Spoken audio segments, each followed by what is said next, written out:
வணக்கம். டான் தமிழொலியின் இரவு நேர பிரதான செய்தி அறிக்கை. செய்திகளுக்காக இணைந்திருக்கும் நான் ரோஹிணி அறந்தவச்செல்வம். முதலில் தலைப்புச் செய்திகள்.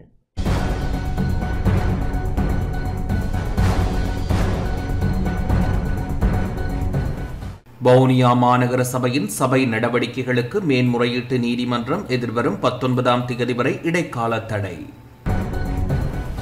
இலங்கை மின்சார சபை தனியார் மயமாக்கப்படாது என அமைச்சர் குமார ஜெயக்கொடி தெரிவிப்பு. வானிலை தளம்பல் நிலையானது தொடர்ந்தும் நிலை கொண்டுள்ளது. இன்று யாழ் போதனா வைத்தியசாலை படுகொலையின் 38வது ஆண்டு நினைவேந்தல். ஜனவரி மாதம் முதல் நேற்று வரை டெங்கு நோயினால் 22 பேர் உயிரிழப்பு. தொடர்பான முதன்மை செய்திகள்.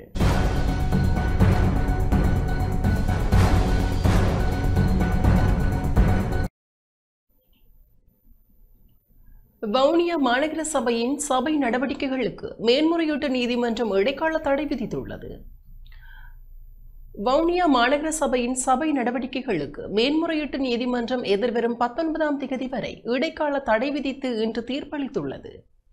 மாநகர சபையில் ஆட்சி அமைப்பதற்கு ஜனநாயக தமிழ் தேசிய கூட்டணிக்கு ஆதரவு கோரப்பட்ட போது ஜனநாயக தேசிய முன்னணியின் போனஸ் ஆசனத்தினால் உறுப்பினராக தெரிவு செய்யப்பட்ட பரமேஸ்வரன் கார்தீபன் பிரதி முதல்வர் பதவி கோரி ஆதரவளித்திருந்தார். எனினும் அவர் வவுனியா தெற்கு தமிழ் பிரதேச சபைக்குட்பட்ட எல்லையில் வசித்த நிலையில் மாநகர சபையில் போட்டியிட்டமை, அதனூடாக பதவியை பெற்றமை சட்ட விதிகளை மீறிய செயல்பாடு என மாநகர சபை உறுப்பினர்களான தேசிய மக்கள் சக்தி சார்பில் காணா விஜயகுமாரும் சுயேட்சை குழு உறுப்பினரான பிரேமதாஸ் சிவசுப்பிரமணியமும் மேன்முறையீட்டு நீதிமன்றத்தில் வழக்கு தாக்கல் செய்தனர். அதன் பிரகாரம் கடந்த 4 தவணைகளின் பின்னர் இன்று வவுனியா மாநகர சபையின் சபை நடவடிக்கைகளுக்கு மேன்முறையீட்டு நீதிமன்றம் இடைக்கால தடை விதித்துள்ளது. இதன்போது வழக்கு தொடுநர் சார்பில் ஜனாதிபதி சட்டத்தரணி சாலிய பீரிஸ் மன்றில் ஆஜராகியிருந்தார்.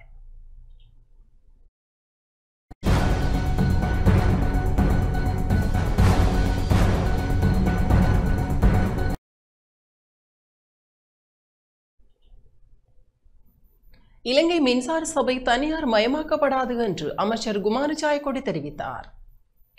இலங்கை மின்சார சபை எந்த சந்தர்ப்பத்திலும் தனியார் மயமாக்கப்படாது என வலசக்தி அமைச்சர் குமார ஜெயக்கொடி தெரிவித்தார். பாராளுமன்றத்தில் இன்று வாய்மூல விடைக்கான வினாக்களுக்கு பதிலளிக்கும் போதே அவர் இதனை தெரிவித்தார். 24 ශ්‍රී ලංකා විදුලි බල පනතමකින් ලංකා විදුලි බල මණ්ඩලයේ පුද්ගලික සමාගම් 12කට 24ஆம் இலக்க மின்சார சட்டத்தின் கீழ் 12 நிறுவனங்களை தனியார் நிறுவனங்களாக பிரித்து வழங்க யோசனை முன்வைக்கப்பட்டிருந்தது. அவற்றில் 8 நிறுவனங்கள் முற்றிலுமாகவும் ஏனைய நிறுவனங்களில் 49% தனியார் மயப்படுத்தவும் திட்டமிடப்பட்டிருந்தது. அதற்குமே புதிய அரசாங்கம் பொறுப்பேற்றதும் 2025 14ஆம் இலக்க மின்சார திருத்தச் சட்டத்தின் கீழ் இந்த நிலைமைகளை மாற்றி அரசாங்கத்தின் கீழ் புதிதாக 6 நிறுவனங்களை நிறுவ தீர்மானிக்கப்பட்டுள்ளது. அதன் கீழ் இலங்கை மின்சார சபை தனியார் மயப்படுத்தப்பட மாட்டாது. அனைத்து ஊழியர்களும் புதிய 4 நிறுவனங்களில் இணைத்துக் கொள்ள நடவடிக்கை மேற்கொள்ளப்பட்டுள்ளதோடு இதில் பணியாற்றுவதற்கு அதிருப்தி வெளியிடும் ஊழியர்களுக்கு சேவையிலிருந்து விலகிச் செல்ல முடியும். அனைத்து ஊழியர்களையும் சேவையில் இணைத்துக் கொள்ளவே அரசாங்கம் எதிர்பார்க்கிறது.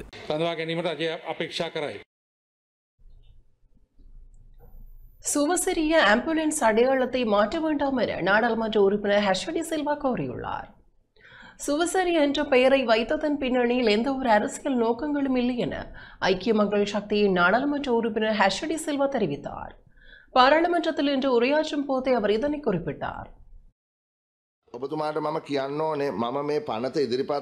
சுகாதார அமைச்சர் அவர்களே, சிசுசரிய உள்ளது, சுவசரிய என்று ஒன்று உள்ளது. இதோ பாருங்கள், தமிழில் சுகப்படுத்தும் சேவை என்று காணப்படுகிறது. 2 மொழிகளிலும் உள்ளது. இதன் யாப்பில் எந்த ஒரு இடத்திலும் நாங்கள் தேசிய அவசர ஆம்புலன்ஸ் சேவை என்று இதை குறிப்பிடவில்லை. அப்படி செய்ய எங்களுக்கு எந்த ஒரு தேவையும் இருக்கவில்லை. ஏனென்று நான் விளக்கம் அளிக்கவும் போவதில்லை. உங்களுக்கே தெரியும், 2 வகையான ஆம்புலன்ஸ் சேவைகள் நாட்டில் உள்ளன. அதில் ஒன்று அரசாங்கத்திற்கு சொந்தமானது, அது மருத்துவமனைகளுக்குள் இருக்கின்றது. மற்றையது சுவசரி ஆம்புலன்ஸ் சேவை. சாதாரணமாக முச்சக்கர வண்டியில் கொண்டு செல்வதற்கு தீர்வாகவே நாங்கள் இதை கொண்டு வந்தோம். இதோ இங்கு கடிதம் இருக்கிறது. இது கடித தலைப்பில் பாருங்கள், தேசிய அவசர ஆம்புலன்ஸ் சேவை என்று மட்டுமே உள்ளது. இதில் சுவசரி என்ற விடயம் காணப்படவில்லை. சுவசரியவுடன் தொடர்புடையது என்று சிறிதாக கீழே எங்கோ ஒரு மூலையில் எழுதப்பட்டிருக்கிறது. அப்படி இல்லை, இதோ இருக்கிறதே, இதுதான் சுவசரிய. இதை மாற்றாதீர்கள். மக்கள் இந்த பெயரை பழக்கப்படுத்திவிட்டனர். இதற்கு தான் மக்கள் விருப்பம். இதன் நிறத்தை மாற்றாதீர்கள். நான் இது தொடர்பில் ஜனாதிபதிக்கும் தெரிவித்துள்ளேன். முன்னாள் ஜனாதிபதிகளான கோட்டாபயவும் இதை மாற்றவில்லை, ரணிலும் மாற்றவில்லை. நாங்கள் சொல்கிறோம், இது அவசர பதிலளிப்பு ஆம்புலன்ஸ் சேவை என்று. ஆனால் நீங்கள் இதில் மருத்துவமனைக்கு நிகரான ஆம்புலன்ஸ் சேவையாக கருதுவதாக குறிப்பிட்டுள்ளீர்கள்.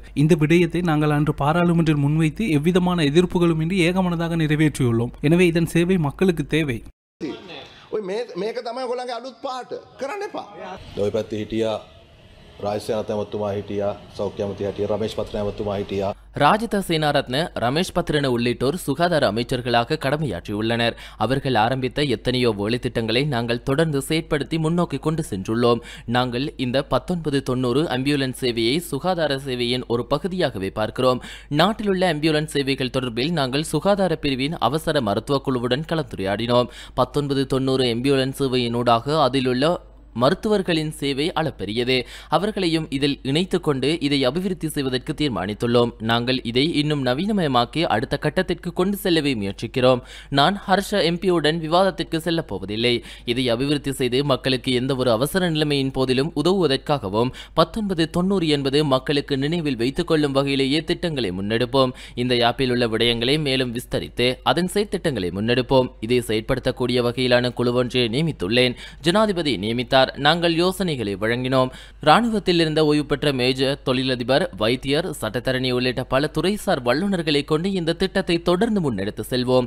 நாட்டுக்காக நாங்கள் ஒரு விடயத்தை செய்யும் போது பிறிதொரு குழு அதை அபிவிருத்தி செய்யுமானால் அந்த விடயத்தை ஆரம்பித்த குழு மகிழ்ச்சி அடைய வேண்டும். நான் இதில் சக்கரத்தை மாற்றவும் வெற்றியை மாற்றவும் யாரிடமும் கேட்க தேவையில்லை. පොළපාට හරි ගහලා තියෙන සමන්ලේක හරි මොකක් හරි වෙන මොකක් හරි එකක්වත් වෙනස් කරන්න නෙමෙයි. ඒවා ඒ පාට එහෙමම පවතිනවා. 19 යනුවේ එලෙසම පවතිනවා. සුවසරේ පදනම එලෙසම පවතිනවා. මේකේ තියෙන වචන මේකේ තියෙන මේ පනතේ පරමාර්ථයෙන් වැඩ දියුණු කරමින් පවත්වාගෙන යනවා.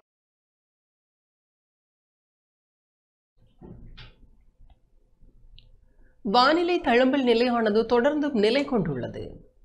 இலங்கைக்கு கிழக்காக வளிமண்டலத்தில் தாழ்மண்டலத்தில் நிலவுகின்ற தழும்பல் நிலையானது தொடர்ந்தும் நிலை கொண்டுள்ளதாக வளிமண்டலவியல் திணைக்கள முன்னறிவு பிரிவு பணிப்பாளர் மெரில் மெண்டிஸ் தெரிவித்துள்ளார். ஊடகங்களுக்கு கருத்து வெளியிட்ட போதே அவர் இதனை குறிப்பிட்டுள்ளார். මේ පද්ධතිය අපි බලාපොරොත්තු වෙනවා අද ඉදිරි පැය 24 තුල இந்த தளம்பல் நிலையானது அடுத்து வரும் 24 மணித்தியாலங்களில் தாழமிக்க பிரதேசமாக விருத்தியடையும். இதன் காரணமாக நாட்டின் பெரும்பாலான பகுதிகளில் வானம் முகில் சூழ்ந்து காணப்படும். மேல் சபரகமுவ, மத்திய, வடமேல், தென் மற்றும் வடக்கு மாகாணங்களில் இடைக்கிடையே மழை அல்லது இடியுடன் கூடிய மழை பெய்யக்கூடும். இப்பிராந்தியங்களில் சில இடங்களில் 100 மில்லி மீட்டருக்கும் அதிகமான பலத்த மழை பெய்யக்கூடும். நாட்டின் ஏனைய பிரதேசங்களில் பிற்பகல் 1 மணிக்கு பின்னர் மழை அல்லது இடியுடன் கூடிய மழை பெய்யக்கூடும். பலத்த காற்று மற்றும் மின்னலினால் ஏற்படும் ஆபத்துக்களை குறைக்க தேவையான நடவடிக்கைகளை பொதுமக்கள் மேற்கொள்ள வேண்டும். நாட்டை சூழவுள்ள ஆழமான மற்றும் ஆழமற்ற கடற்பிராந்தியங்களுக்கு செல்லும் மீனவர்களும் கடல்சார் ஊழியர்களும் அவதானத்துடன் செயற்பட வேண்டும்.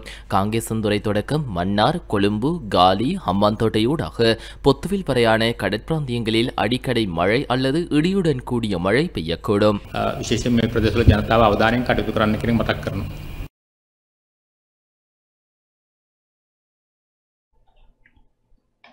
நாட்டில் நிலவும் மழையுடனான வானிலை காரணமாக 10 மாவட்டங்களுக்கு மண்சரிவு அபாய எச்சரிக்கை விடுக்கப்பட்டுள்ளது.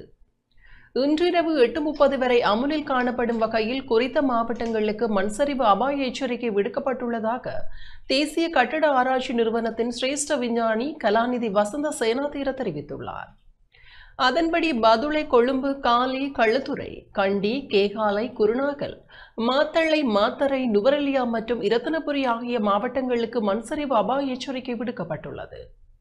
கேகாலையில் ரம்புக்கண, தெஹியோவிட், கேகாலை, அரநாயக்க, யட்டியந்தோட்டை மற்றும் மனவெனெல்லா உள்ளிட்ட பகுதிகளுக்கு மண்சரிவு அபாய எச்சரிக்கை விடுக்கப்பட்டுள்ளது. கண்டி மாவட்டத்தில் உடபலாத், தொலுவ, பகத்தும்புட, உடுனுவர, பெல்தோட்ட மற்றும் பஸ்வாகே, கொரலே போன்ற பகுதிகளுக்கும் கேகாலையின் வரக்காப்புல, ருவன்வெல்ல, புலத்கோகுப்பிட்டியா மற்றும் கலிகமு ஆகிய பகுதிகளுக்கும் 1ஆம் நிலை மண்சரிவு அபாய எச்சரிக்கை விடுக்கப்பட்டுள்ளது. அத்துடன் பதுளை, கொழும்பு, காலி, களுத்துறை, குருநாகல், மாத்தளை, நுவரெலியா மற்றும் இரத்தினபுரி மாவட்டங்களுக்கும் 1ஆம் நிலை மண்சரிவு அபாய எச்சரிக்கை விடுக்கப்பட்டுள்ளது. இதற்கிடையில் கடந்த சில நாட்களாக பெய்து வரும் பலத்த மழை காரணமாக நாட்டின் பல பகுதிகளில் உள்ள நீர்த்தேக்கங்களில் நீர்மட்டம் சடுதியாக உயர்ந்துள்ளதாக நீர்ப்பாசன திணைக்களம் தெரிவித்துள்ளது. இதனால் நீர்த்தேக்கங்களை அண்மித்த தாழ்நில பகுதிகளில் வாழும் மக்கள் அவதானத்துடன் செயல்பட வேண்டும் என அறிவுறுத்தப்பட்டுள்ளனர்.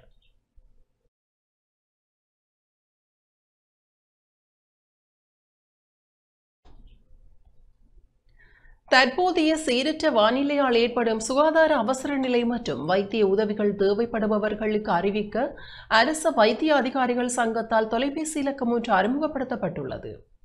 24 மணி நேரமும் செயல்படும் வகையில் இந்த விசேட தொலைபேசி இலக்கம் அறிமுகப்படுத்தப்படுகின்றது.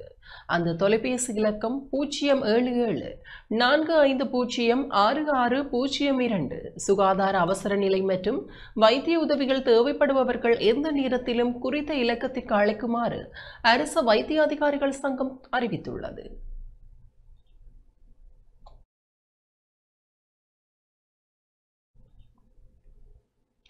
தற்போது ஏற்பட்டுள்ள சீரற்ற காலநிலையினால் மலையக ரயில் சேவைகள் நாளை நண்பகல் 12 மணி வரை வழமைக்கு திரும்பாது என்றும் இன்று இரவு நேர தபால் ரயில் சேவைகள் இடம்பெறாது என்றும் ரயில்வே திணைக்களம் தெரிவித்துள்ளது.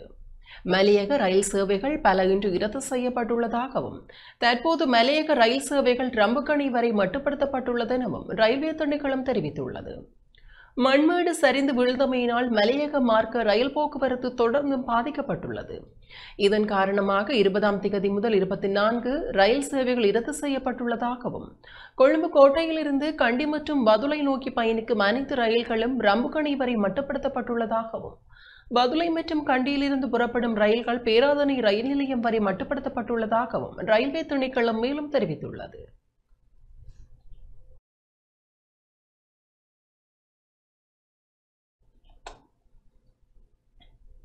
யாழ் போதனா வைத்தியசாலையில் படுகொலை செய்யப்பட்டவர்களின் நினைவேந்தல் நிகழ்வு இன்று இடம்பெற்றது. யாழ்ப்பாணம் போதனா வைத்தியசாலையில் 1987ஆம் ஆண்டு படுகொலை செய்யப்பட்ட 68 பேரின் 38வது ஆண்டு நினைவேந்தல் நிகழ்வுகள் இன்று இடம்பெற்றன.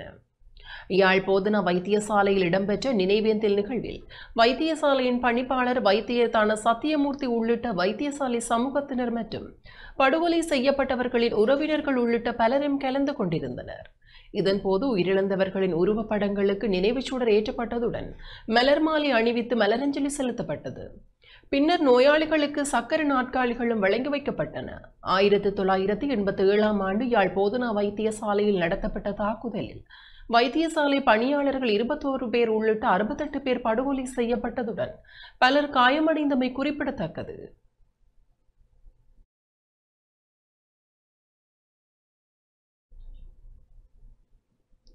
இந்திய இராணுவத்தினரால் யாழ் போதனா வைத்தியசாலையில் சுட்டு படுகொலை செய்யப்பட்டவர்களது 38வது நினைவு தினம் இன்று தமிழ் தேசிய மக்கள் முன்னணியின் ஏற்பாட்டில் முன்னெடுக்கப்பட்டது. 38வது நினைவு தினம் யாழ்ப்பாணம் போதனா வைத்தியசாலைக்கு முன்பாக இடம்பெற்றது. இதில் தமிழ் தேசிய மக்கள் முன்னணி பொதுச் செயலாளர் செல்வராஜா கஜேந்திரன், கட்சியின் உறுப்பினர்கள் மற்றும் படுகொலை செய்யப்பட்டவர்களது உறவினர்கள் கலந்து கொண்டனர். நினைவேந்தலில் பொதுச்சுடர் ஏற்றப்பட்டு உயிரிழந்தோருக்கு அகவணக்கம் செலுத்தப்பட்டு உயிரிழந்தவர்களின் உருவப்படத்திற்கு மலரஞ்சலி செலுத்தப்பட்டு நினைவுச்சுடர் ஏற்றப்பட்டது.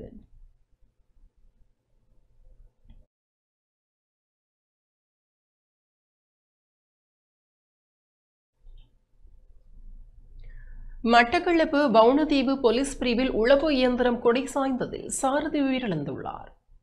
மட்டக்களப்பு வவுணதீவு போலீஸ் பிரிவில் உளவு இயந்திரம் கொடை சாய்ந்ததில் நபர் ஒருவர் சம்பவ இடத்திலேயே உயிரிழந்துள்ளதாக வவுணதீவு போலீசார் தெரிவித்தனர். பாவற்கொடிச்சேனை பழங்குடியிருப்பு மடி எனும் இடத்தில் நேற்றிரவு இடம்பெற்றுள்ளது. பாவற்கொடிச்சேனை கண்ணகி நகர் எனும் கிராமத்தை சேர்ந்த 4 பிள்ளைகளின் தந்தையான 51 வயதுடைய முத்துப்பிள்ளை கருணாநிதி என்பவரே உயிரிழந்தவராவார். வயல் உழவு வேலைகளை மேற்கொண்டு விட்டு வீடு செல்கையில் அனர்த்தம் நிகழ்ந்துள்ளது. மட்டக்களப்பு மாவட்ட நீதிமன்ற நீதவானின் உத்தரவுக்கு அமைவாக சம்பவ இடத்திற்கு வந்த மட்டு போதனா வைத்தியசாலையின் திடீர் மரண விசாரணை அதிகாரி தம்பிப்பிள்ளை தவக்குமார் சடலத்தை பார்வையிட்டு விசாரணைகளை மேற்கொண்டதன் பின் பிரேத பரிசோதனைக்காக போதனா வைத்தியசாலைக்கு சடலத்தை எடுத்துச் செல்லுமாறு பணித்திருந்தார். விபத்து சம்பவம் தொடர்பில் வவுணதீவு போலீசார் விசாரணைகளை மேற்கொண்டு வருகின்றனர்.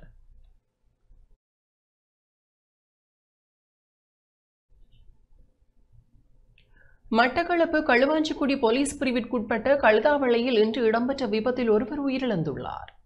மட்டக்களப்பு நோக்கி பயணித்துக் கொண்டிருந்த சீமந்த லோரி கழுதாவளை பொது நூலகத்திற்கு அருகாமையில் பிரதான வீதியை கடந்து கொண்டிருந்த முதியவர் ஒருவர் மீது மோதிய விபத்து இடம்பெற்றுள்ளது. முதியவர் ஸ்தலத்திலேயே உயிரிழந்துள்ளதுடன் டிப்பர் சாரதி களுவாஞ்சிக்குடி போலீசாரினால் கைது செய்யப்பட்டுள்ளார். உயிரிழந்தவர் கழுதாவளை பகுதியைச் சேர்ந்த 70 வயதுடைய ரத்னம் என அடையாளம் காணப்பட்டுள்ளது. களுவாஞ்சிக்குடி போலீசார் விசாரணைகளை முன்னெடுத்துள்ளதுடன் சடலம் களுவாஞ்சிக்குடி வைத்தியசாலைக்கு கொண்டு செல்லப்பட்டுள்ளது. தலவாக்கலையில் பட்டாசு கொளுத்திக் கொண்டிருந்த இளைஞர்களை மோதி தள்ளிய லொரியின் சாரதி கைது செய்யப்பட்டார். தலவாக்கலை நகர மையத்தில் பட்டாசுகள் கொளுத்திக் கொண்டிருந்த 2 இளைஞர்களை மோதிவிட்டு தப்பிச் சென்ற பெலரோ வகை லொரியின் சாரதியொருவர் நேற்று கைது செய்யப்பட்டுள்ளதாக தலவாக்கலை போலீசார் தெரிவித்தனர். இந்த விபத்து நேற்று அதிகாலை 12:30 மணியளவில் இடம்பெற்றுள்ளதாக தெரிய வருகின்றது. தலவாக்கலை நகர மையத்தில் பட்டாசுகள் பற்ற வைத்துக் கொண்டிருந்த 2 இளைஞர்கள் மீது நகரின் வழியாக அதிக வேகத்தில் சென்ற லொரி மோதியதாக தெரிவிக்கப்பட்டுள்ளது. விபத்தில் காயமடைந்த 2 இளைஞர்களும் பலத்த காயங்களுடன் லிந்துலை வைத்தியசாலையில் அனுமதிக்கப்பட்டுள்ளதுடன் பின்னர் மேலதிக சிகிச்சைகளுக்காக நுவரெலியா மாவட்ட பொது வைத்தியசாலைக்கு மாற்றப்பட்டுள்ளனர். விபத்திற்கு பின்னர் தப்பிச் சென்ற சந்தேக நபர் தலவாக்கலை கிரேட் வெஸ்டர்ன் தோட்டத்தில் உள்ள வீடொன்றில் மறைந்திருந்த நிலையில் போலீசாரினால் கைது செய்யப்பட்டார். இச்சம்பவம் தொடர்பாக தலவாக்கலை போலீசார் மேலதிக விசாரணைகளை மேற்கொண்டு வருகின்றனர்.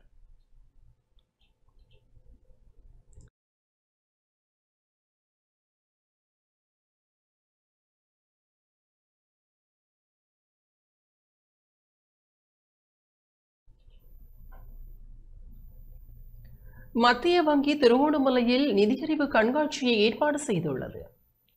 இலங்கை மத்திய வங்கியின் திருகோணமலை பிராந்திய கிளையின் ஏற்பாட்டில் நாளைய தினம் திருகோணமலை இந்து கலாசார மண்டபத்தில் பொதுமக்களுக்கு நிதியியல் விழிப்புணர்வை ஏற்படுத்தும் நிதியறிவு கண்காட்சி இடம்பெறவுள்ளதாக பிராந்திய முகாமையாளர் கருப்பையா பிரபாகரன் தெரிவித்தார். ஊடகங்களுக்கு இன்று கருத்து தெரிவிக்கும் போதே அவர் இவ்வாறு குறிப்பிட்டார். திருவண்ணாமலை, மட்டக்களப்பு, அம்பாறை மாவட்டங்களை உள்ளடக்கிய திருவண்ணாமலை பிராந்திய அலுவலகத்தினால இலங்கை மத்திய வங்கியினுடைய ஒரு தேசிய ரீதியிலான ஒரு முன்னெடுப்பாக ஃபின்லீட் எக்ஸ்போ நிதி அறிவு கண்காட்சி என்கின்ற ஒரு செயற்பாட்டை இலங்கை மத்திய வங்கி நாடுபுறாவும் செய்து வருகிறது. அந்த வகையில் திருவோணமலையிலே நாங்கள் வருகின்ற 22ஆம் தேதி நாளைய தினம் திருவோணமலையினுடைய இந்து கலாச்சார மண்டபத்திலே நாங்கள் அந்த நிகழ்வினை செய்ய இருக்கின்றோம். இந்த நிகழ்வினுடைய பிரதான நோக்கம் பொதுமக்களுக்கு நிதியியல் விழிப்புணர்வு ஒன்றை ஏற்படுத்துவதாகத்தான் அமைகின்றது. இந்த நிதியியல் விழிப்புணர்வு என்று சொல்கின்ற பொழுது உண்மையிலேயே பொதுமக்கள் தங்களுடைய பணத்தினை அல்லது தங்களுடைய சேமிப்பினை எவ்வாறு சிறந்த முறையிலே பயன்படுத்திக் கொள்வது, அனுமதிக்கப்படாத திட்டங்களில் ஈடுபடாமல் இருப்பது எவ்வாறு, அதே நேரத்திலே மோசடிக்காரர்களிடம் நிதி சம்பந்தமான மோசடிக்காரர்களிடம் சிக்காமல் இருப்பது எப்படி, நிதி நிறுவனங்களோடு நாங்கள் கொடுக்கல் வாங்கல்களை மேற்கொள்கின்ற போது எங்களுக்கு இருக்கின்ற பாதுகாப்புகள், எங்களுக்குரிய உரிமைகள் போன்றவற்றை அறிந்து கொள்ளக்கூடியதாக இந்த நிதிசார் விழிப்புணர்வு, அதாவது இந்த கண்காட்சியினை நாங்கள் இலங்கை மத்திய வங்கி ஒழுங்குபடுத்தி இருக்கின்றது. இந்த கண்காட்சியிலே இலங்கையினுடைய மிக முக்கியமான நிதி சம்பந்தமான நிறுவனங்கள் வருகை தர இருக்கின்றன. உதாரணத்துக்கு இலங்கை கொடுக்கடன் பணியகம், அதாவது கிரிப் என்று சொல்லுவோம். அந்த கிரிப்பினுடைய அலுவலகம் இங்கே நடமாடும் சேவையாக இருப்பார்கள். அவர்கள் பொதுமக்களுக்கான அவர்களுடைய கிரிப் தொடர்பான பிணக்குகளை தீர்த்து வைக்கின்ற அதே நேரத்திலே பொதுமக்கள் இலவசமாக தங்களுடைய அறிக்கையினை, அதாவது இந்த கிரிப் ரிப்போர்ட்டினை பெற்றுக்கொள்ளக்கூடிய வசதி செய்யப்பட்டிருக்கிறது. அதேபோல அனுமதிக்கப்படாத நிதி நிறுவனங்களோடு கொடுக்கல் வாங்கல்களை மேற்கொள்வர்களை சிறந்த முறையிலே அவர்களுக்கு வழிகாட்டுவதற்காக நாங்கள் கொழும்பு பங்கு பரிவர்த்தனை, அதாவது சிஎஸ்சி என்று சொல்லுவோம், கொழும்பு பங்கு பரிவர்த்தனையை நாங்கள் அழைத்திருக்கிறோம். அவர்கள் அது தொடர்பான விழிப்புணர்வுகளை செய்வார்கள். அதேபோல் ஒரு பொதுமகன் ஒரு பங்கு பரிவர்த்தனையோடு, பங்கு சந்தையோடு தொடர்பு கொள்ள வேண்டுமாக இருந்தால் கட்டாயம் அவர் ஒரு புரோக்கர்ஸ் என்று சொல்லுவோம், அதாவது அந்த சேர் புரோக்கர்ஸ் என்று அவர்களோடு தொடர்பு கொண்டு தான் அவர்கள் ஈடுபடலாம். எனவே சேர் புரோக்கிங் நிறுவனம் 2 வருவதற்கு இருக்கிறார்கள். ஸோ அவர்களோடு நாங்கள் கலந்துரையாடி நாங்கள் ஒரு கொழும்பு பங்கு சந்தையோடு நாங்கள் எங்களுடைய கொடுக்கல் வாங்கல்களை மேற்கொள்வதற்குரிய ஆரம்ப புள்ளியை நாளைய தினம் நாங்கள் ஆரம்பித்துக் கொள்ளலாம். அதே போல் பாடசாலை மாணவர்களுக்காக நாணய நூதன காட்சியகம், அதாவது கரன்சி மியூசியம் தெரியும். கூடுதலான பாடசாலை பிள்ளைகள் இங்கிருந்து நாங்கள் கொழும்பு செல்கின்ற போது, ஒரு கல்வி சுற்றுலாவுக்கு செல்கின்ற போது தான் நாங்கள் எங்களுடைய நாணயங்களை பார்வையிடக்கூடியதாக இருக்கும். ஆரம்ப காலத்திலிருந்து, அதாவது புராணாட்டு ருப்பியல் என்று சொல்லுவோம், புராதன காலத்திலிருந்து இன்று வரைக்கும் எவ்வாறு நாணயம் வளர்ச்சியடைந்து வந்திருக்கின்றது என்பதனை நேரடியாக நாங்கள் பார்வையிடக்கூடியவாகும். அதே நேரத்திலே நாங்கள் வெளியிடப்பட்டிருக்கின்ற ஞாபகார்த்த நாணய குட்டிகள் என்று சொல்லுவோம், 5000 ரூபா குட்டியாக இருக்கட்டும், 2000 ரூபா, 1000 ரூபா தாள்களை எல்லாம் நாங்கள் பார்க்கக்கூடிய ஒரு சந்தர்ப்பம். பாடசாலை ருகுணு பல்கலைக்கழகத்தின் 21 மாணவர்கள் விளக்கமறியலில் வைக்கப்பட்டுள்ளனர். கைது செய்யப்பட்ட ருகுணு பல்கலைக்கழக விவசாய பீடத்தின் 21 மாணவர்களும் மாத்தறை பிரதான நீதவான் நீதிமன்றத்தில் ஆஜர்படுத்தப்பட்ட பின்னர் இம்மாதம் 28ஆம் தேதி வரை விளக்கமறியலில் வைக்கப்பட்டுள்ளனர். மாத்தறை பிரதான நீதவான் சதுர தசாநாயக்க இன்று இந்த உத்தரவை பிறப்பித்திருந்தார். கம்புப்பிட்டிய மாபலாயில் அமைந்துள்ள ருகுணு பல்கலைக்கழக விவசாய பீடத்தின் 3ஆம் ஆண்டு மற்றும் 2ஆம் ஆண்டு மாணவர்களின் இரு குழுக்களிடையே நேற்று பிற்பகல் மோதல் ஏற்பட்டது. முந்தைய நாள் நடைபெற்ற கிரிக்கெட் போட்டியின் மதிப்பெண் தொடர்பான தகராறு இந்த சம்பவத்திற்கு காரணம் என்று தெரிவிக்கப்படுகின்றது. மோதலில் காயமடைந்த 6 பல்கலைக்கழக மாணவர்கள் கம்புருப்பிட்டி ஆதார வைத்தியசாலையில் சிகிச்சைகளுக்காக அனுமதிக்கப்பட்டுள்ளனர். நிலைமையை கருத்தில் கொண்டு பல்கலைக்கழக நிர்வாகம் விவசாய பீடத்தின் 2ஆம் மற்றும் 3ஆம் ஆண்டு மாணவர்களை வளாகத்திலிருந்து வெளியேற்ற நடவடிக்கை எடுத்தது. பின்னர் இந்த மோதல் தொடர்பாக ருகுணு பல்கலைக்கழக விவசாய பீடத்தின் 21 மாணவர்களை கம்புருப்பிட்டிய போலீசார் கைது செய்து இன்று மாத்தறை நீதவான் நீதிமன்றத்தில் ஆஜர்படுத்தினர்.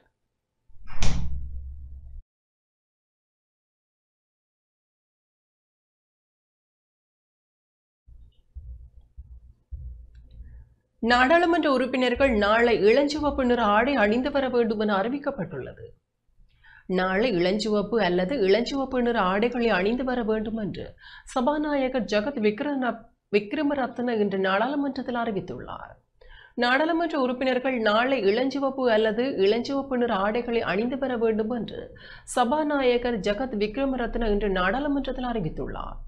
நாடாளுமன்ற அமர்வு சபாநாயகர் ஜகத் விக்ரமரத்ன தலைமையில் இன்று இடம்பெற்றது. இதன்போதே சபாநாயகர் இந்த அறிவிப்பை வெளியிட்டுள்ளார். රෝස පැහැති හෝ රෝස පැහැති සහිත ඇඳුමෙන් සැරසී පැමිණ ලෙස තවදුරටත් දන්වනු කැමැත්තෙමි. කතානායකර විසින් ලිපි ලේඛනාදී පිළිගැන්වීම. ශ්‍රී ලංකා ප්‍රජාතාන්ත්‍රිකයන් රෝස පැහැති හෝ රෝස පැහැති සහිත ඇඳුමෙන් සැරසී පැමිණ ලෙස තවදුරටත් දන්වනු කැමැත්තෙමි.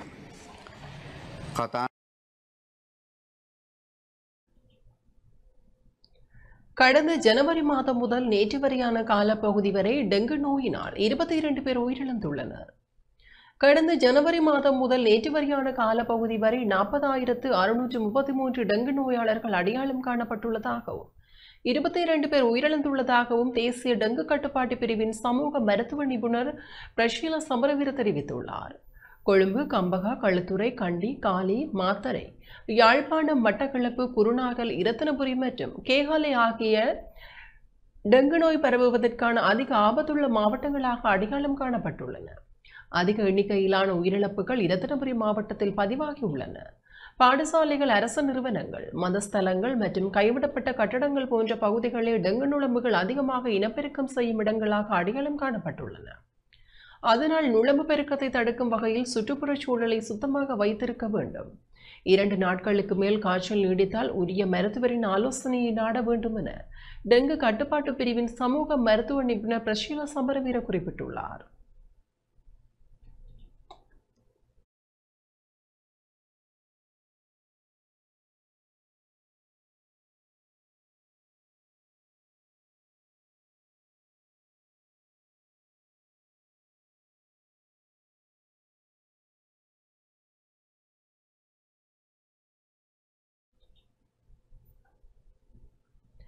வடக்கு ஆளுநருக்கும் இலங்கை தமிழர் ஆசிரியர் சங்கத்தினருக்கும் இடையில் கலந்துரையாடல் ஒன்று இடம்பெற்றது. வடக்கு மாகாண ஆளுநர் நாவண்ண வேதநாயகனுக்கும் இலங்கை தமிழர் ஆசிரியர் சங்கத்தினருக்கும் இடையிலான கலந்துரையாடல் ஆளுநர் செயலகத்தில் இன்று நடைபெற்றது. வடக்கு மாகாணத்தின் கல்வி அபிவிருத்தி தொடர்பிலான முன்மொழிவு இலங்கை தமிழர் ஆசிரியர் சங்கத்தினால் ஆளுநரிடம் கையளிக்கப்பட்டது. அத்துடன் ஆசிரிய ஆளுநர் சீராக்கம் தொடர்பிலும் கலந்துரையாடப்பட்டது. அண்மையில் மேற்கொள்ளப்பட்ட இடமாற்றம் தொடர்பிலும் பல்வேறு விடயங்கள் கலந்துரையாடப்பட்டன.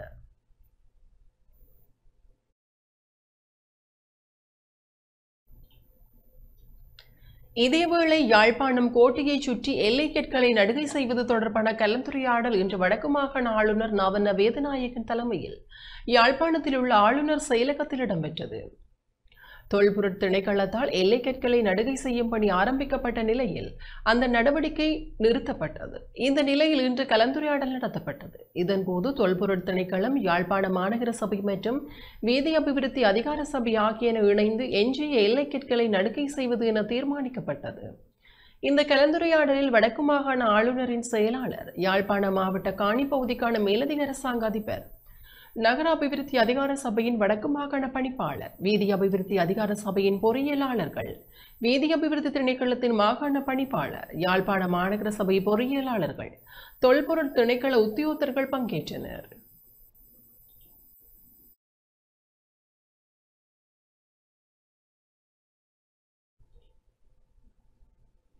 மட்டக்களப்பு மாநகர முதல்வர் இன்று விசேட கண்காணிப்பு நடவடிக்கையில் ஈடுபட்டார்.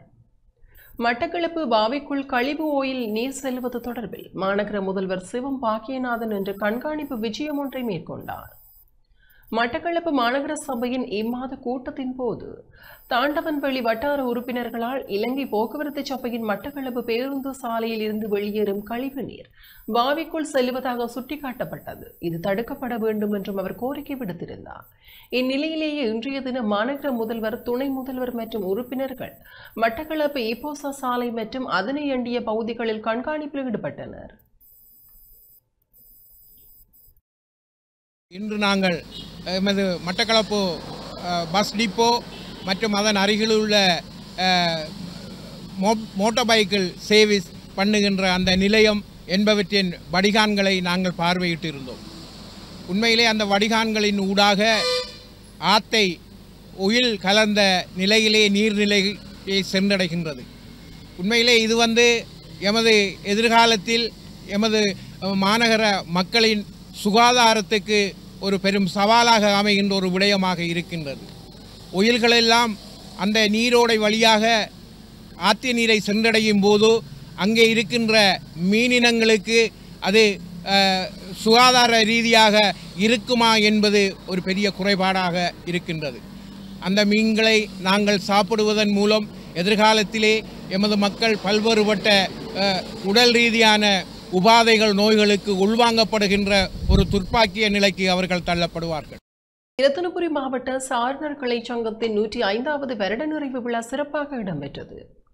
இரத்தினபுரி மாவட்ட சாரணர் கிளை சங்கத்தின் 105வது ஆண்டு நிறைவை முன்னிட்டு இரத்தினபுரி மாவட்ட சாரணர் அமைப்பினால் ஏற்பாடு செய்திருந்த பயிற்சி முகாம் ஒன்று சப்ரமுக மாகாண ஆளுநர் சம்பா ஜானகி ராஜரத்ன தலைமையில் இடம்பெற்றது.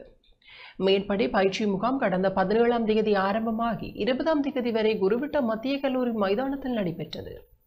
இரத்தினபுரி, நிவத்திகல, பலங்கொடை, எம்பிலிப்பிட்டி ஆகிய கல்வி வலயங்களை உள்ளடக்கி சுமார் 1200 மாணவர்கள் இந்த முகாமில் பங்கேற்றனர். இதில் திறந்தவெளி முகாம்கள் தவிர விசேட செயல்பாடுகளும் ஜோட்டா ஜோட்டி, விமான சாரண ஜம்பூரி, போதக ரந்தகர பிள்ளைகளுக்கான விசேட நிகழ்ச்சிகளும் இடம்பெற்றன. இந்நிகழ்வில் குருவிட்ட பிரதேச சபை தலைவர் மற்றும் இரத்தினபுரி மாவட்ட சாரணர் அமைப்பின் ஆணையாளர் மெரில் திசாநாயக்க, நிர்வாக பிரிவுக்கான உதவி மாவட்ட ஆணையாளர் குமாரி திலகரத்ன, நிகழ்ச்சி பிரிவுக்கான உதவி மாவட்ட ஆணையாளர் சதுரசாகர, பெண்கள் பிரிவுக்கான உதவி மாவட்ட ஆணையாளர் வசந்தா ஹேமகுமாரி, மாவட்ட சாரண ஆசிரியை டிரோசா செனவிரத்ன, நிறைவேற்று குழு தலைவர் MK ஸ்ரீவர்தன உள்ளிட்ட பலரும் கலந்து கொண்டனர்.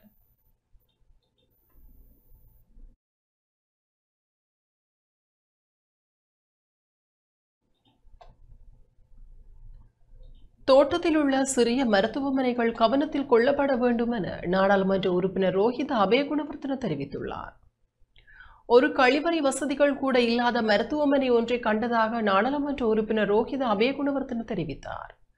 நாடாளுமன்றத்தில் இன்று உரையாற்றும் போதே அவர் இதனை குறிப்பிட்டார்.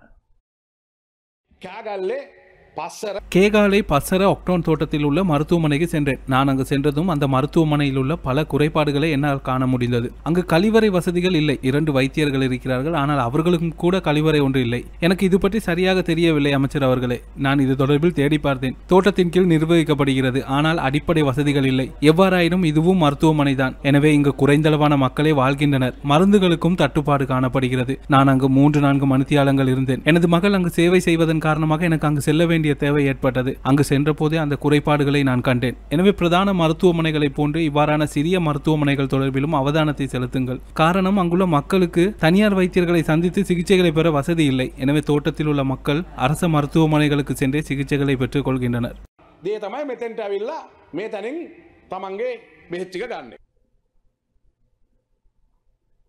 தேசிய லொத்தர் சபை சின்னத்தை பயன்படுத்தி மோசடி வர்த்தகம் முன்னெடுக்கப்படவில்லை என தேசிய லொத்தர் சபை தெரிவித்துள்ளது.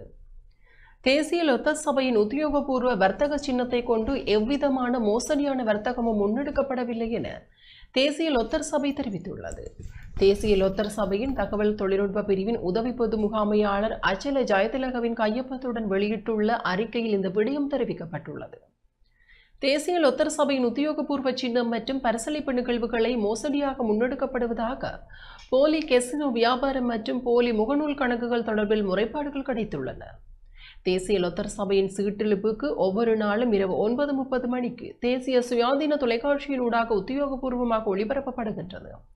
அதன் மறு ஒளிபரப்பு தேசிய லொத்தர் சபையின் முகநூல் மற்றும் சுயாதீன தொலைக்காட்சியின் உத்தியோகபூர்வ யூடியூப் தளத்தில் ஒளிபரப்பப்படும். இது தவிர தேசிய லொத்தர் சபையின் உத்தியோகபூர்வ முடிவுகள் சில வானொலிகள், தொலைக்காட்சிகள் மற்றும் அச்சு ஊடகங்களின் வாயிலாகவும் வெளியாகும். இதற்கு மேலதிகமாக எந்தவொரு ஊடகங்களிலும் தேசிய லொத்தர் சபையின் உத்தியோகபூர்வ முடிவுகள் வெளியாகாது என்பதுடன் போலி சீட்டெழுப்பு மற்றும் போலி சமூக ஊடகங்கள் தொடர்பில் தகவல்கள் இருப்பின் தேசிய பொறுப்பாக கருதி 0114607000 என்ற தொலைபேசி இலக்கத்திற்கு அறிய தருமாறு தேசிய லொத்தர் சபை கேட்டுக் கொண்டுள்ளது.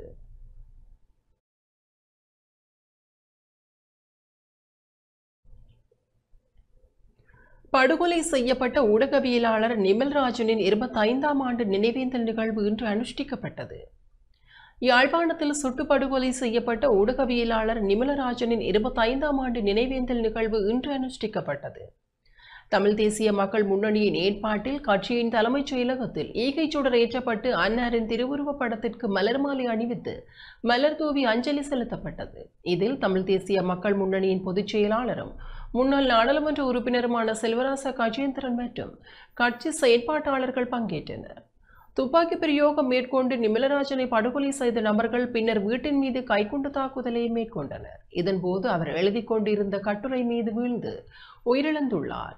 இந்த சம்பவத்தில் வீட்டில் இருந்த நிமலராஜனின் தந்தை சங்கரப்பிள்ளை மயில்வாகனம், தாய் லிவ்லி மயில்வாகனம் மற்றும் மருமகன் ஜெகதாஸ் பிரசன்னா ஆகியோர் படுகாயமடைந்திருந்தனர்.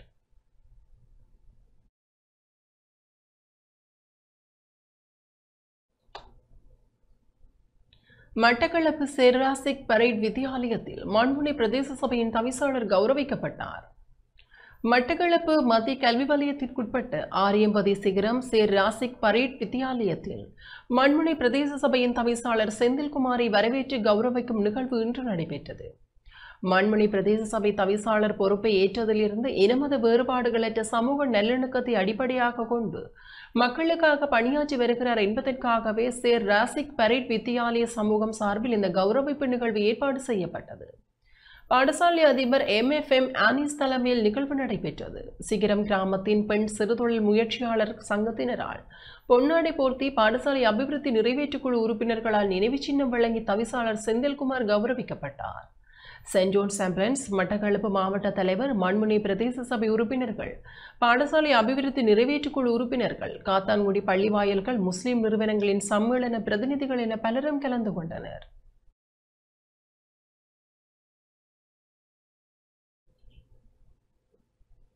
நடிகை பியூமி ஹம்சமாலி குற்றப்புலனாய்வு திணைக்களத்தில் முறைப்பாடு செய்துள்ளார். முறைப்பாடு ஒன்றை பதிவு செய்வதற்காக குற்றப்புலனாய்வு பிரிவிற்கு வருகை தந்த நடிகை பியூமி ஹம்சமாலி தெரிவித்தார். குற்றப்புலனாய்வு திணைக்களத்தில் முறைப்பாடு பதிவு செய்ததன் பின்னர் ஊடகங்களுக்கு கருத்து தெரிவிக்கும் போதே அவர் இதனை தெரிவித்தார். தனது தனிப்பட்ட பிரச்சினைக்காக முறைப்பாடு ஒன்றை பதிவு செய்ய வந்தேன். இங்கே பாருங்கள், முறைப்பாட்டை வழங்க வந்தேன். அனைத்தையும் சொல்ல முடியாது. எனக்கு எதிராக அல்ல, நான் தான் முறைப்பாட்டை வழங்கியுள்ளேன். பழைய முறைப்பாடுகள் தொடர்பான விசாரணைகளும் இடம்பெற்று வருகின்றன. இன்று நான் வேறு ஒரு சம்பவத்திற்காக முறைப்பாடு அளிக்கவே வந்தேன். யாருக்கு எதிரான முறைப்பாடு என்பது எதிர்காலத்தில் தெரிய வரும்.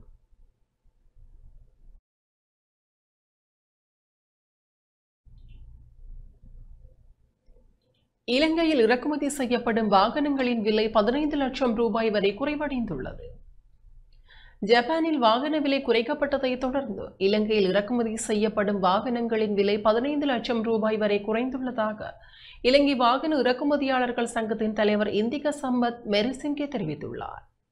அங்கீகரிக்கப்படாத வாகன இறக்குமதிகள் உள்ளூர் சந்தையில் பதிவு செய்யப்படாத வாகனங்களின் தேக்கத்தை ஏற்படுத்தியுள்ளன. இதனால் விற்பனை பாதிக்கப்பட்டுள்ளதாகவும் மெரிசிங்கே தெரிவித்துள்ளார்.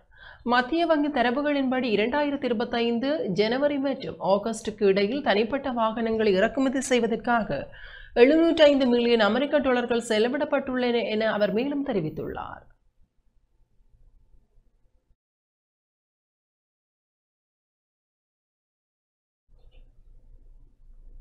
யாழில் போலீசாரின் விசேட சேவையொன்று அறிமுகம் செய்து வைக்கப்பட்டது.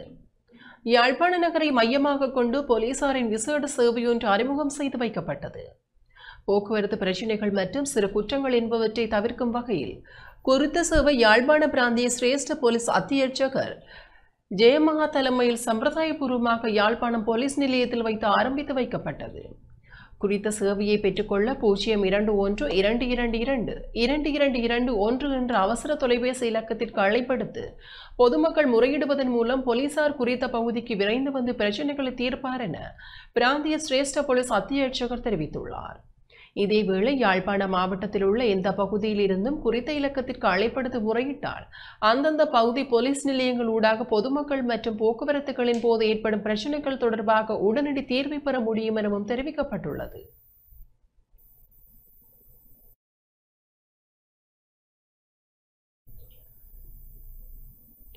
இதேவேளை யாழ்ப்பாணத்தில் பல்வேறு குற்றச்செயல்கள் தொடர்பில் கடந்த ஒரு வார கால பகுதியில் 29 பேர் கைது செய்யப்பட்டுள்ளனர்.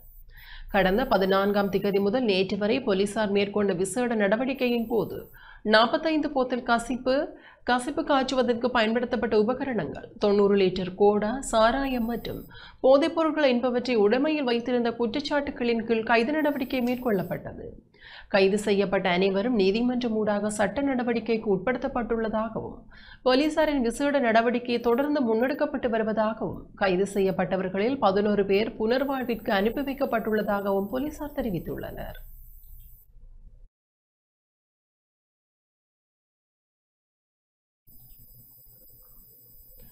செயற்கை நுண்ணறிவு பயன்பாடு குறித்து அரச நிறைவேற்று அதிகாரிகளுக்கான விழிப்புணர்வு செயலமர்வு ருகுணு பல்கலைக்கழகத்தில் இடம்பெற்றது. அரசு சேவையை பயனுள்ள மற்றும் செயற்றிறனான சேவையாக மாற்ற செயற்கை நுண்ணறிவின் பயன்பாடு குறித்து அரசு நிறைவேற்று அதிகாரிகளுக்காக ஏற்பாடு செய்யப்பட்ட விசேட செயலமர்வு அண்மையில் ருகுணு பல்கலைக்கழக ரவீந்திரநாத் தாகூர் நினைவு கேட்போர் கூடத்தில் இடம்பெற்றது. ஜனாதிபதி அலுவலகம் மற்றும் டிஜிட்டல் பொருளாதார அமைச்சின் ஒத்துழைப்புடன் தென்மாகாண சபையால் ஏற்பாடு செய்யப்பட்ட செயலமர்வில் காலி, மாத்தறை மற்றும் ஹம்பாந்தோட்டை மாவட்டங்களைச் சேர்ந்த நிறைவேற்றுதர அதிகாரிகள் பங்கேற்றனர். அரசு சேவையை டிஜிட்டல் மயமாக்கும் அரசாங்கத்தின் திட்டம் ஆரம்ப கட்ட முன்னெடுப்பாக அரசு அதிகாரிகளை தெளிவுபடுத்தல் மற்றும் தயார்படுத்தல், அரசு சேவையில் செயற்கை நுண்ணறிவு குறித்த சாதகமான மனப்பாங்கு ஏற்படுத்தல் ஆகிய நோக்கங்களுடன் செயலமர்வு நடத்தப்பட்டது. டிஜிட்டல் பொருளாதாரம் குறித்த ஜனாதிபதியின் சிரேஷ்ட ஆலோசகர் ஹான்ஸ் விஜயசூரிய முக்கிய உரை நிகழ்த்தினார். போக்குவரத்து, நெடுஞ்சாலைகள் மற்றும் நகர அபிவிருத்தி அமைச்சின் டிஜிட்டல் செயலணி உறுப்பினர்களான ஹர்ச புரசிங்க மற்றும் சமிசா அபயசிங்க உள்ளிட்ட அந்த நிறுவனத்தின் அதிகாரிகள் வளவாளர்களாக பங்கேற்றனர். இந்த செயலமர்வில் தென்மாகாண பிரதம செயலாளர் சுமித் அலகஹோன், ஜனாதிபதியின் சிரேஷ்ட மேலதிக செயலாளர் ரோஷன் கமகே, மாவட்ட செயலாளர்கள் மற்றும் பலர் பங்கேற்றனர்.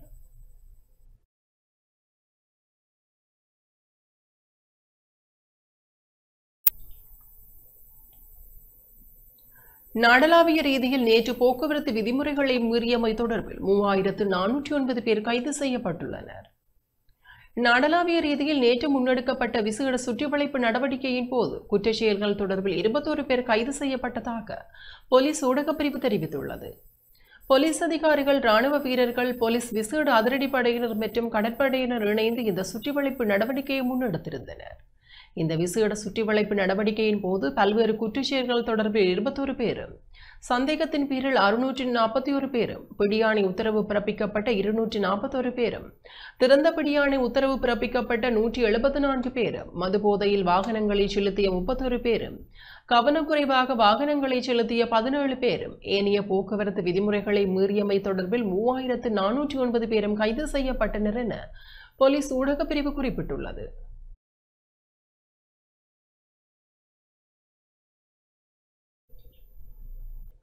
இத்துடன் டான் தமிழொலியின் இரவு நேர பிரதான செய்தி அறிக்கைகள் நிறைவு பெறுகின்றன.